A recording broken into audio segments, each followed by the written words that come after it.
excuse my English, how fractured am I that I want to be a prostitute who bumps into this rich lawyer, you know what I'm saying, and then takes her and pays her $300 for a fucking week? How fucking fractured am I? This process for me is about becoming whole. That's why I chose this story. I am learning to love myself. I am learning to love other people, and it is through this program. I am no longer an orphan. If you do not have family, change your perception. That's just how you think in this moment. If you keep coming back and you get involved in service, get involved with the program, you will find your tribe. Well, matter of fact, you will recognize your tribe because you're here. If you're here, you have found your tribe. Right?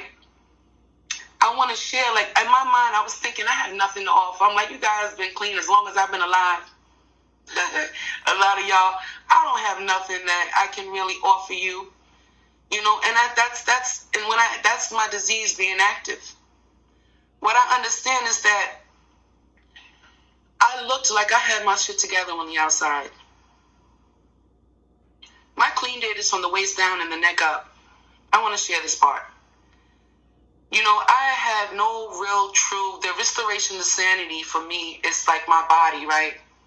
I have never been given a boundary. No one ever taught me, Elaine, how to be treated. I have been raped and molested in such a young age, and it was like I've always seen it used. So when I would now try to find, say I was with a guy, and it's a guy that I really like, I couldn't let him do anything for me because I just wanted him to know that I love him for him. You don't have to buy me anything. You don't have to do anything for me because I'm so used to seeing, I'm being honest, for me, I was so used to seeing an exchange. So the fact that I'm with you and I'm not asking you for nothing, I expect that you know that I love you. I will let you do whatever you want to do to me, no matter how it made me feel, because I'm willing to sacrifice my dignity and self-respect for you. You don't get it? Like, can't you see how much I love you? How can you do this to me? That part. So what I had to finally surrender to was stop. I had to stop. Stop having sex. That was for me. Just stop. Because it came to a point where I got into this relationship with this man who was married. And every time I share about that, I talk about how he was unhappily married because it was the unhappily word that I held on to. Because it's like he's unhappy. So it's okay. That was the word that I use. It's like I am a full, willing participant in everything, but I will say whatever it is that I need to say. Turn my eye to whatever it is that I need to turn my eye to so I can stay. Just to not be alone. And when his wife was cutting his cake, the unhappily married woman thus became my fetal position. So then I became this predator. I abstained. And every once in a while, the disease says, hey, Elaine, my thinking, go date. But in all actuality, the honest truth, the only time I heard the word date was, hey, honey, do you want to date?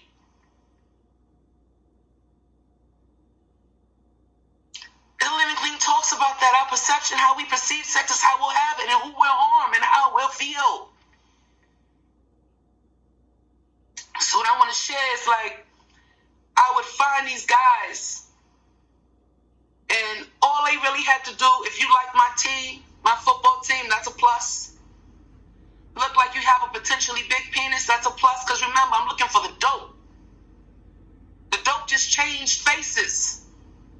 It changed parts, right? That's the disease of addiction. It just transfers itself. So now here I am, because you ain't coming to my house, I'm getting a room. And if I can't stand how you're dressed, I might buy you an outfit. Oh, I forgot the first step. So I'll buy your drugs and your alcohol for you, because most likely you got to have a lower self-esteem than mine. But now as soon as the dope ain't as good as I expected it to be, now I'm mad. My reaction to the sex not being what I wanted it to be reaction if I gave you money to get an ounce and you came back with $1,000? Where's the rest of the crap? Where's my stuff? The same reaction. I'm talking about being in denial. And part of this was I was in a meeting and I was with the help and I was afraid to share how I felt because I was afraid of what you were going to think about me. I didn't want to share that with my sponsor because I was afraid maybe my sponsor wouldn't want to sponsor me no more. And I continued to change my clean date because I forgot about our third tradition, which says nothing can remove my membership. You cannot take my membership from me. You don't care about what I've done. You need to know where I'm at so you can help me.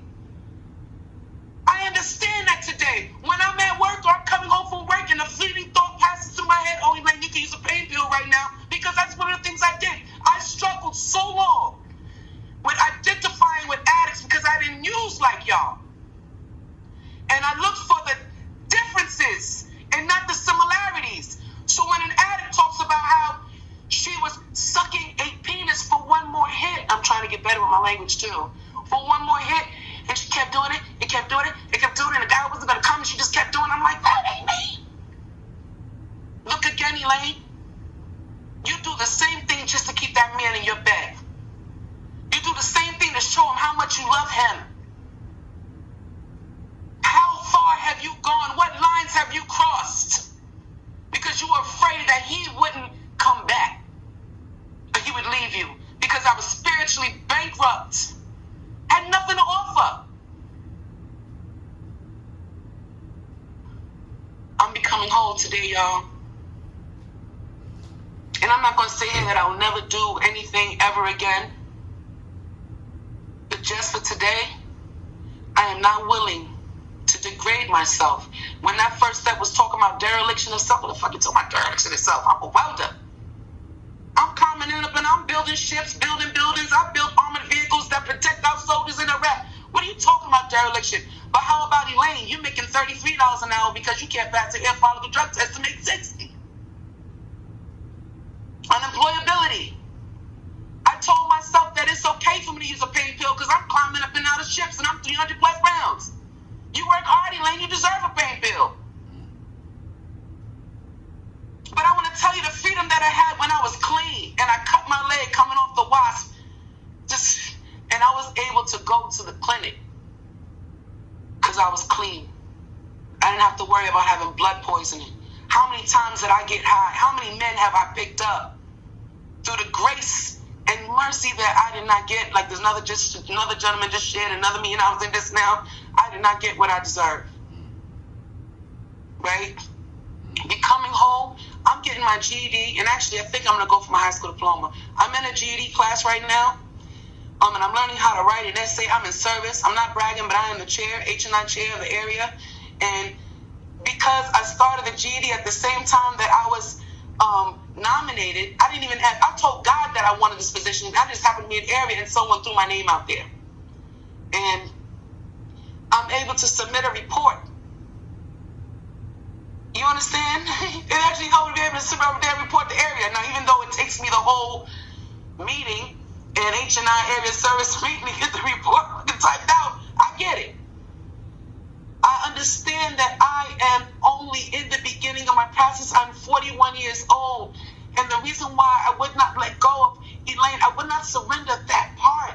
Elaine, now I got to tell you now, it's about the third step. The third step, right? 5 minutes. I acknowledge. The third step tells me to get out of my own way. Right? I have a God today. I've had 3 surgeries since September. I've been diagnosed with Crohn's disease. I almost went to the bathroom myself 2 times the other day. That's not who I am. And that's not something that's not called woe is me. I know what's wrong with me. We'll work on it. And it's not a cure. It is what it freaking is. That's freaking life. And I'm okay. You know, it has hit me financially because I'm not local to this, but I am in service. And miracles have been coming and showing up in my life because I truly give of myself selflessly. I'm the addict that will come in a meeting on fire, expecting you to read my freaking mind. I'll go in a meeting and not say a damn word, shoot a rock, ice face at every anger or resentment because nobody came to my rescue. How can you rescue me if I don't tell you that I need rescuing? Mm-hmm. I understand that. I cannot become whole by myself.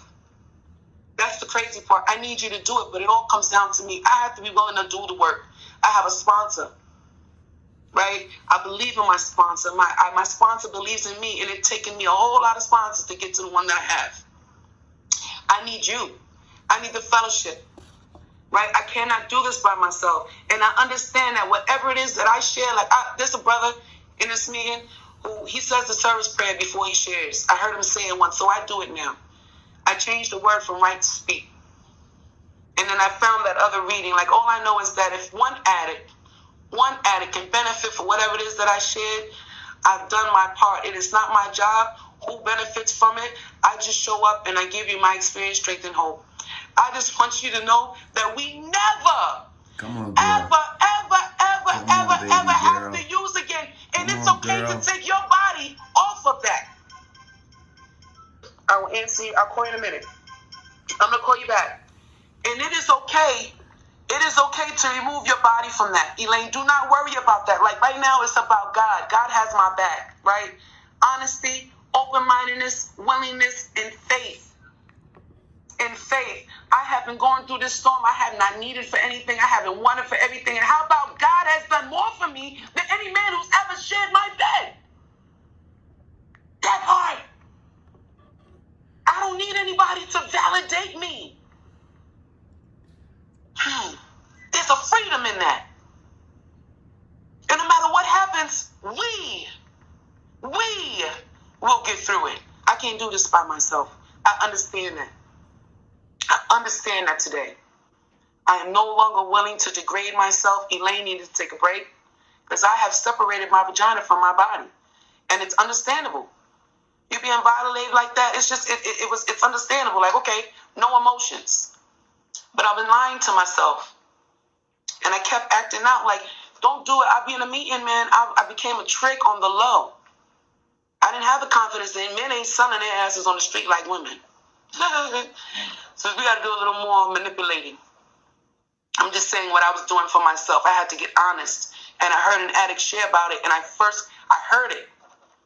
So I find somebody else, man. I have them thinking that it's really all that serious. And I just really wanted was to change how I felt.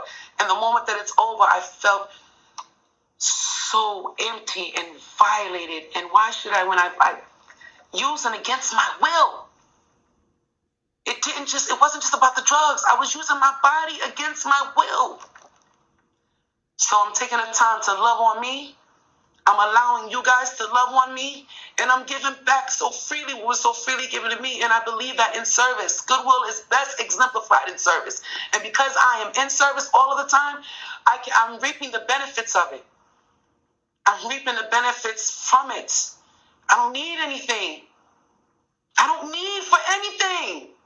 And I don't even know when I'm going back to work. In this health issue, it ain't nothing because I hear so many men and women strong. They're living survivors.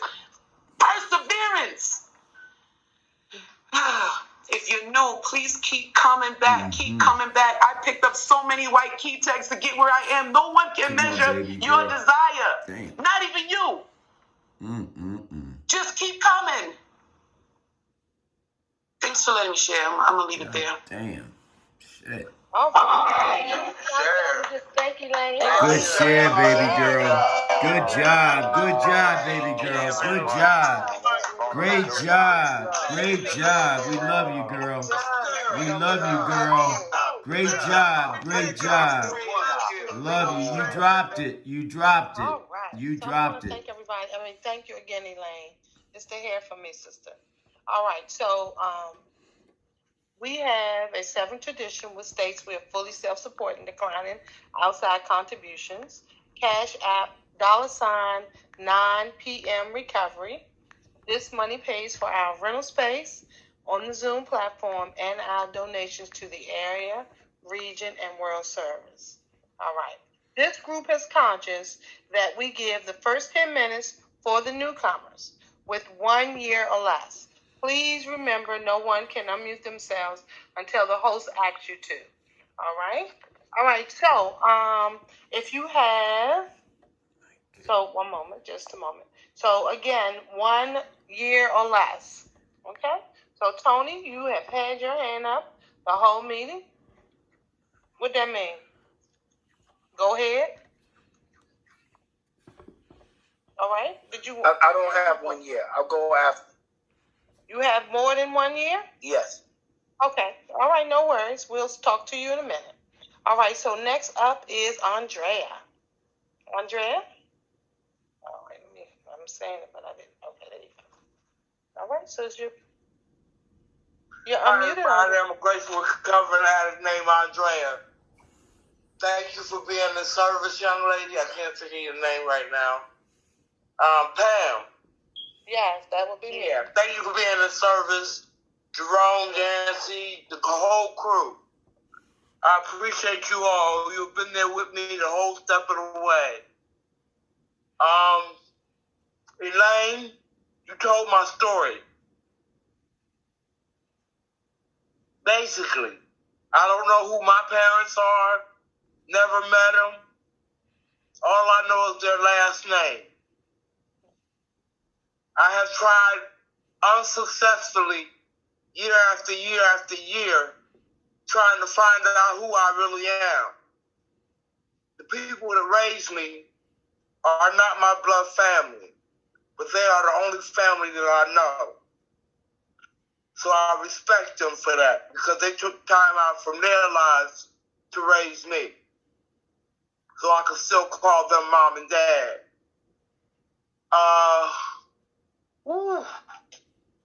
That trick line. Been there and done that. I slept with men for places to stay, to keep from being homeless. I've tricked so that I can carry out my addiction. I tricked for food, for one meal. So I understand your pain. Right now today, I feel like if my family wanted to find me, they could have.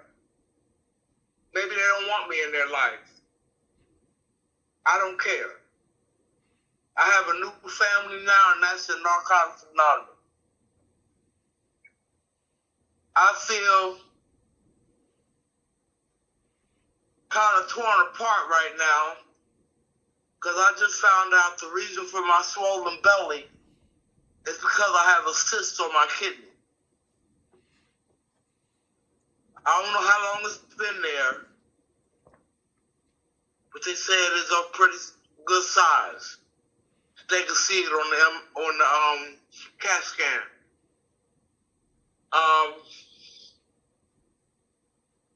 I'm going through some other issues with drug dreams.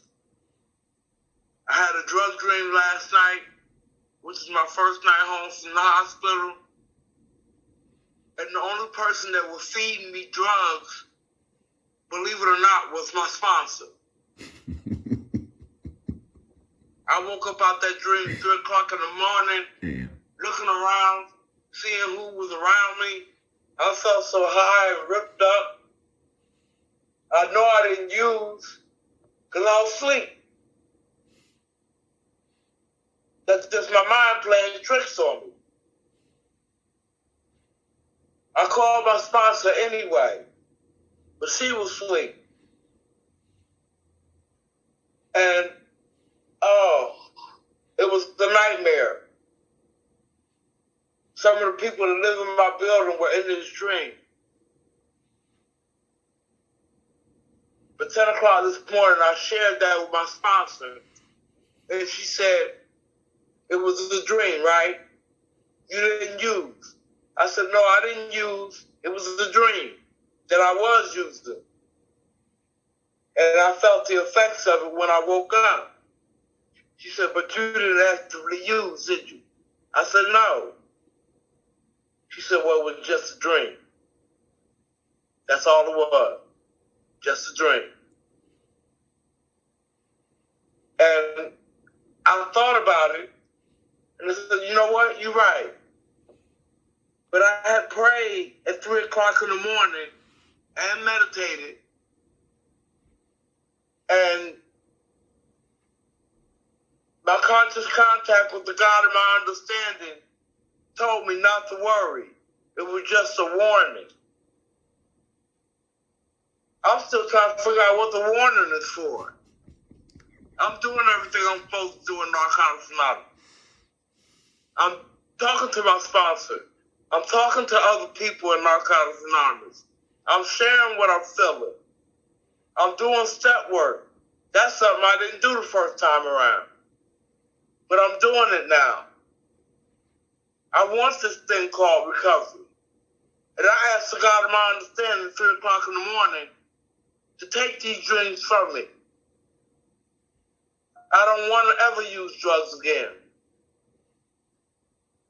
I know the nightmare it brings. But Elaine, there's so much more that you touched on with me. I can't say it all because I got to let somebody else share. Thanks for allowing me to share. Thanks for sharing, Andrea. We appreciate you. Oh, so next up is Thomas T. Oh, all right. Wow. This is really, from what the reading was to what the speaker had to say tonight.